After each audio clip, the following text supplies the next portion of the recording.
జర్నలిస్టులపై దాడులను ఖండిస్తూ శ్రీకాకుళం జిల్లాలో జర్నలిస్టులు నిరసన వ్యక్తం చేశారు. శ్రీకాకుళం జిల్లా కలెక్టరేట్ వద్ద ఈ నిరసన వ్యక్తం చేస్తున్నారు. ప్రస్తుతం మనతో పాటు జర్నలిస్టులు ఉన్నారు, వారితో మాట్లాడదాం. సార్, జర్నలిస్టులపై జరిగిన దాడులు ఏ విధంగా చూస్తారు? ప్రజాస్వామ్యంలో ఫోర్త్ పిల్లర్గా పిలువబడే పత్రిక ఏదైతే మీడియా సంస్థలు ఉన్నాయో ఈ మీడియా సంస్థలపై ఇటీవల జరుగుతున్న దాడులు చాలా సహేతుకమైనవి. ఎందుకంటే అర్ధరహితమైనవి దాడులు. ఎందుకంటే ప్రజాస్వామ్యంలో ప్రభుత్వాలు విధానాలపై ప్రజల సమస్యలపై ఖచ్చితంగా ప్రజల వాయిస్ని వినిపించేది పత్రికలు, మీడియాని. ఆ మీడియాను గుప్పట్లో పెట్టి ఆ మీడియాతో ఎటువంటి సమస్యను బయటకు పెట్టకుండా అదే మేము ఏం చేస్తాం అదే చెప్పండి అని చెప్పే ధోరణితో ప్రభుత్వాలు వ్యవహరిస్తున్నాయి.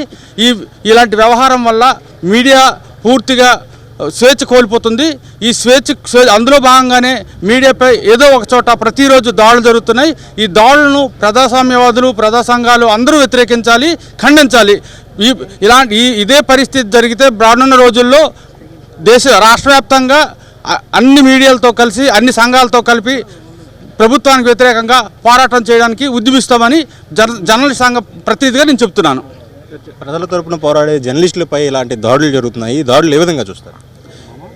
జర్నలిస్టులపైన, పత్రికా సంఘాలపైన, పాత్రికేయులపైన ఏదైతే ఈ ఛానల్ రిపోర్ట్లపైన జరుగుతున్నటువంటి దాడులు ఇవి చాలా గర్హించదగ్గ విషయం. ఇటువంటి దాడులు గత 6 నెలలుగా రాష్ట్రంలో విపరీతంగా పెరిగాయి. కేవలం కొంతమంది ముస్కరులు రాజకీయ ముసుగులు వేసుకొని వాళ్ళు ఇటువంటి దౌర్జన్యాలకు పాల్పడుతున్నారని మనకు అర్థమవుతుంది. ఇది వ్యవస్థను ఖండిస్తున్నాం.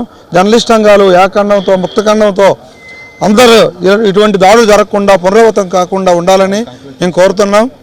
అంతేకాకుండా ప్రభుత్వం లేదా కలెక్టర్ ఆధ్వర్యంలో జర్నలిస్టులకు ఈ దాడులపైన ఒక సంఘాన్ని ఏర్పాటు చేసి కొంతమంది ప్రతినిధులకు బాధ్యత వహించి ఇటువంటి పునరావృతం కాకుండా చూడాలని కలెక్టర్ గారిని, జాయింట్ కలెక్టర్ గారికి ఇప్పుడే చెప్పొచ్చాం.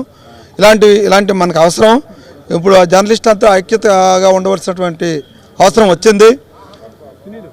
ప్రభుత్వ విధానాలని ఎవరైతే ఈ ముస్కలు చేస్తున్న దాడుల్ని తీవ్రంగా ఖండిస్తాం.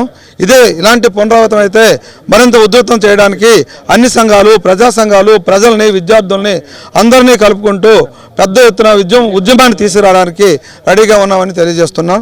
నా పేరు అప్పలనాయుడు, సాక్షి రిపోర్టర్. జర్నలిస్టులపై దాడులు తీవ్రంగా ఖండిస్తున్నామని, జర్నలిస్టుల రక్షణ కోసం ప్రభుత్వం ప్రత్యేకంగా చట్టం తీసుకురావాలని ఇక్కడ ఉన్న జర్నలిస్టులు కోరుతున్నారు. కెమెరామెన్ రాజుతో సునీల్, సాక్షి టీవీ, శ్రీకాకుళం.